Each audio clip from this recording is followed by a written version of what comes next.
नमस्कार मंडळी, आजच्या या व्हिडिओमध्ये आपण परीक्षेच्या दृष्टिकोनातून अत्यंत महत्त्वाच्या अशा टॉप अतिसंभाव्य प्रश्नांचा संच पाहणार आहोत. सर्व स्पर्धा परीक्षांसाठी हा व्हिडिओ उपयुक्त असणार आहे, त्यामुळे तुम्ही व्हिडिओ जो आहे तो स्टार्ट टू एंड पर्यंत जरूर पहा. आपला पहिला प्रश्न आहे की भारताच्या कोणत्या खेळाडूला मेलबर्न क्रिकेट क्लबने मानद सदस्यत्व बहाल केलेलं आहे? मेलबर्न क्रिकेट क्लबने मानद सदस्यत्व बहाल केलेलं आहे भारताच्या सचिन तेंडुलकर यांना. कोणत्या राज्य सरकारने उरजवीर योजना सुरू केलेली आहे? उरजवीर नावाची योजना आंध्र प्रदेशच्या सरकारने सुरू केलेली आहे, जिचा उद्देश आहे की ऊर्जा कार्यक्षम उपकरणाला प्रोत्साहन देणं. जगातील 7ही खंडांवरील सर्वोच्च शिखरे सर करणारी सर्वात तरुण महिला कोण ठरली आहे? या प्रश्नाचं उत्तर आहे काम्या कार्तिकेयन. अवघ्या 17 वर्ष वयाच्या आहेत त्या आणि त्यांनी जगातील 7ही खंडांवरील सर्वोच्च शिखरं सर केलेली आहेत. ती शिखरे कोणकोणती आहेत? तर अंटार्क्टिकामधील आहे माउंट विल्सन, आफ्रिकेतील माउंट किलिमांजारो, युरोपचा आहे माउंट एल्ब्रस, माउंट कोशियस्को जे ऑस्ट्रेलिया खंडातील शिखर आहे, त्यानंतर दक्षिण अमेरिकेतील माउंट एकोकन्ग्वा, उत्तर अमेरिकेतील माउंट डेनाली आणि माउंट एव्हरेस्ट आशिया खंडातील, अशी ही 7 शिखरं त्यांनी सर केलेली आहेत. कोणत्या राज्य सरकारने इंदिरा गांधी सुख शिक्षा योजना सुरू केलेली आहे? इंदिरा गांधी सुख शिक्षा योजना सुरू केलेली आहे हिमाचल प्रदेशने. 18 वर्षाखालील पात्र मुलांना उच्च शिक्षणासाठी मासिक 1000 रुपये जे आहे दिले जाणार आणि सोबत त्यांना आर्थिक मदत देखील केली जाणार. ह्याचं बजेट किती आहे या योजनेचं? तर ह्याचं वार्षिक बजेट आहे 53.21 कोटी रुपये. या योजनेचं उद्दिष्ट आहे की बाल शोषण रोखणं आणि असुरक्षित कुटुंबांना आधार देणे. 18वा सूर्यकिरण सैन्य अभ्यास कोणत्या देशात आयोजित करण्यात आलेला आहे? या प्रश्नाचं उत्तर आहे नेपाळ या देशामध्ये. नेपाळ येथील सलजंडी या ठिकाणी हा युद्ध अभ्यास 18वा सूर्यकिरण सैन्य अभ्यास आयोजित करण्यात आला. आता सूर्यकिरण सैन्य अभ्यास जो आहे हा भारत आणि नेपाळ या 2 देशांच्या दरम्यान जो आहे हा सैन्य अभ्यास आयोजित केला जातो. याचा कालावधी किती होता? तर ह्याचा कालावधी होता 31 डिसेंबर 2024 ते 13 जानेवारी 2025 या दरम्यान या 18व्या सूर्यकिरण सैन्य अभ्यासाचं आयोजन करण्यात आलेलं आहे. म्हणजे हा युद्ध अभ्यास जो आहे हा ऑलरेडी सुरू झालेला आहे. ज्युनियर राष्ट्रीय खो खो करंडक स्पर्धा 2024 चे विजेतेपद कोणत्या राज्याने पटकावलेलं आहे? या प्रश्नाचं उत्तर आहे आपल्या महाराष्ट्र राज्याने ज्युनियर राष्ट्रीय खो खो करंडक स्पर्धा 2024 चं विजेतेपद पटकावलेलं आहे. कावेरी इंजिन कोणत्या संस्थेद्वारे विकसित करण्यात आलेला आहे? या प्रश्नाचं उत्तर आहे गॅस टर्बाइन रिसर्च एस्टॅब्लिशमेंट द्वारे जे आहे DRDOच्या अंतर्गत हे कावेरी इंजिन विकसित करण्यात आलेलं आहे. आता DRDOचं फुल फॉर्म काय आहे? तर DRDOचं फुल फॉर्म आहे the defence research and development organisation. याला मराठीमध्ये आपण म्हणतो संरक्षण संशोधन व विकास संस्था. याचं स्थापना वर्ष आहे 1958 आणि DRDOचं मुख्यालय कुठे आहे? तर ते आहे नवी दिल्ली या ठिकाणी.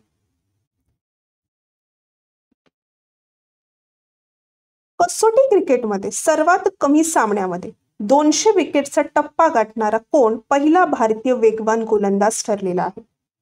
या प्रश्नाचं उत्तर आहे जसप्रीत बुमराह. जसप्रीत बुमराहने जे आहे कसोटी क्रिकेटमध्ये सर्वात कमी सामन्यामध्ये 200 विकेटचा टप्पा गाठलेला आहे आणि असा पराक्रम करणारा तो पहिला भारतीय वेगवान गोलंदाज ठरलेला आहे. फेब्रुवारी 2025 मध्ये पहिल्या वेव्स 2024चा यजमान देश कोणता आहे? या प्रश्नाचं उत्तर आहे आपला भारत देश. आणि वेव्सचा फुल फॉर्म काय आहे? तर वेव्सचा फुल फॉर्म आहे world audio visual anti entertainment summit. ऑस्ट्रेलियामध्ये शतक करणारा कोण तिसरा सर्वात तरुण भारतीय क्रिकेट खेळाडू ठरलेला आहे? या प्रश्नाचं उत्तर आहे नितेश रेड्डी. 172 चेंडूमध्ये जे आहे त्याने शतक पूर्ण केलेलं आहे आणि ऑस्ट्रेलियामध्ये शतक करणारा तो सर्वात तरुण खेळाडू तिसऱ्या क्रमांकाचा ठरलेला आहे. नितीशने जे आहे वयाच्या 21व्या वर्षी 216 दिवसामध्ये ही कामगिरी केलेली आहे. प्रथम भारतीय कोण आहे मग? तर प्रथम भारतीय क्रिकेट खेळाडू आहेत सचिन तेंडुलकर. सचिन तेंडुलकर यांनी जे आहे वयाच्या 18व्या वर्षी 253 दिवसांमध्ये जो आहे हा पराक्रम केला होता आणि असा पराक्रम करणारे ते प्रथम भारतीय आहेत. जानेवारी 1992 मध्ये जे आहे सिडनी, ऑस्ट्रेलिया सिडनी या ठिकाणी जे आहे त्यांनी हा पराक्रम केला आणि त्याच्यानंतर केवळ 30 दिवसानंतर लगेचच त्यांनी जे आहे आणखीन एक शतक तिथे झळकावलेलं आहे. व दुसरा भारतीय खेळाडू ठरलेला आहे ऋषभ पंत. ऋषभ पंत यांनी 2019 मध्ये जे आहे सिडनी येथे वयाच्या 21व्या वर्षी 92व्या दिवसामध्ये जे आहे शतक झळकावलं होतं आणि नितीश शेट्टी यांनी जे आहे 216 दिवसामध्ये ही कामगिरी केलेली आहे. 7C-2216 या विमानाच्या अपघातात कोणत्या देशाच्या 179 जण ठार झालेले आहेत? सो दक्षिण कोरियाचं हे विमान होतं 7C-2216 आणि याचा अपघात झाला आणि त्याच्यामध्ये जे आहे खूप जण मृत्युमुखी पडले. कोणत्या संस्थेने वेदनारहित शॉक वेव्ह सिरिंज जी सुईमुक्त सिरिंज आहे ही विकसित केलेली आहे?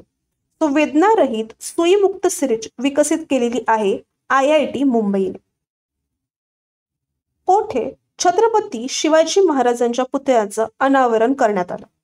सो या प्रश्नाचं उत्तर आहे पूर्व लडाख या ठिकाणी पेंगॉंग सरोवराच्या किनाऱ्यावरती जे आहे 14,300 फूट उंचीवरती छत्रपती शिवाजी महाराज यांच्या पुतळ्याचं अनावरण करण्यात आलेलं आहे आणि हे उद्घाटन केलेलं आहे लेफ्टनंट जनरल हितेश भल्ला यांच्या हस्ते. तो अजून एक गोष्ट इथे लक्षात ठेवायची आहे पेंगॉंग सरोवराबद्दल की हा जो आहे चीनच्या प्रत्यक्ष नियंत्रण रेषेच्या जवळचा असलेला हा प्रदेश आहे.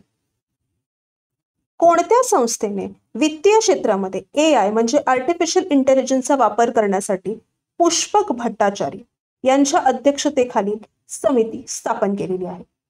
या प्रश्नाचं उत्तर आहे की RBIने जे आहे आर्टिफिशियल इंटेलिजन्सचा वित्तीय क्षेत्रामध्ये वापर करण्यासाठी पुष्पक भट्टाचार्य यांच्या अध्यक्षतेखाली समिती स्थापन केली. RBIचा फुल फॉर्म काय आहे? तर RBIचा फुल फॉर्म आहे रिझर्व्ह बँक ऑफ इंडिया. स्थापना वर्ष आहे 1 एप्रिल 1935 साली RBIची स्थापना झाली आणि मुख्यालय आहे मुंबई या ठिकाणी. डॉक्टर मनमोहन सिंग यांच्या आत्मकथेचं नाव काय आहे? या प्रश्नाचं उत्तर आहे चेंजिंग इंडिया. डिसेंबर 2024 मध्ये नोरो व्हायरसचा उद्रेक कोणत्या देशाने नोंदवला आहे? सो नोरो व्हायरसचा उद्रेक झालेला आहे डिसेंबर 2024 मध्ये युनायटेड स्टेट्समध्ये आणि हा जो नोरो व्हायरस आहे हा अत्यंत संसर्गजन्य विषाणू आहे आणि ज्याच्यामुळे गॅस्ट्रोएटेरिटिस होतो. गॅस्ट्रोएटेरिटिसला जो आहे पोटाचा फ्लू किंवा हिवाळी उलट्या बग असेही म्हटलं जातं. चेंगडू J-36 विमान कोणत्या देशाने विकसित केलेला आहे? या प्रश्नाचं उत्तर आहे चीन या देशाने. कोणाच्या निधनानंतर केंद्र सरकारने 7 दिवसांचा राष्ट्रीय दुखवटा जाहीर केलेला आहे? सो या प्रश्नाचं उत्तर आहे माजी पंतप्रधान डॉक्टर मनमोहन सिंग. डॉक्टर मनमोहन सिंग यांचं निधन झालेलं आहे. तर त्यांच्याबद्दल काही आपण माहिती पाहूया की त्यांचा जो जन्म आहे हा जन्म पंजाब येथे झाला होता 26 सप्टेंबर 1932 रोजी आणि त्यांचा मृत्यू कधी झाला तर मृत्यू झालेला आहे त्यांचा 26 डिसेंबर 2024 ला वयाच्या 92व्या वर्षी नवी दिल्ली येथे. त्यांनी जे आहे भारताचे पंतप्रधान म्हणून त्यांचा 10 वर्षाचा कार्यकाळ जो आहे त्यांनी घालवलेला आहे. 22 मे 2004 ते 26 मे 2014 या दरम्यान जे आहे ते 10 वर्ष भारताचे पंतप्रधान राहिलेले आहेत. तसेच भारताचे वित्तमंत्री म्हणून देखील त्यांनी काम पाहिलेलं आहे. 21 जून 1991 ते 16 मे 1996 या दरम्यान जे आहे ते भारताचे वित्तमंत्री राहिलेले आहेत. तसंच 1985 मध्ये राजीव गांधींच्या कारकिर्दीमध्ये त्यांनी भारतीय नियोजन आयोगाचे उपाध्यक्ष म्हणून देखील काम पाहिलेलं आहे. ते RBIचे 15वे गव्हर्नर देखील राहिलेले आहेत. त्यांचा कार्यकाळ होता 16 सप्टेंबर 1982 ते 14 जानेवारी 1985 या दरम्यान ते RBIचे 15वे गव्हर्नर होते आणि ह्यांचं कॉन्ट्रीब्युशन जे आहे आपल्या इकॉनॉमिक्स मध्ये जे आहे खूप मोठ्या प्रमाणात आहे. तुम्ही यांच्याबद्दल जे आहे माहिती पाहू शकता. जगातील पहिली कार्बन 14 डायमंड बॅटरी कोणत्या देशाने विकसित केलेली आहे? सो जगातील पहिली कार्बन 14 डायमंड बॅटरी विकसित केलेली आहे युनायटेड किंगडम म्हणजे युकेने. युकेचे जे शास्त्रज्ञ आहेत त्यांनी किरणोत्सारी क्षय, कृत्रिम हिरे आणि प्लाझ्मा रसायनशास्त्र वापरून ही जगातील पहिली कार्बन 14 डायमंड बॅटरी विकसित केलेली आहे.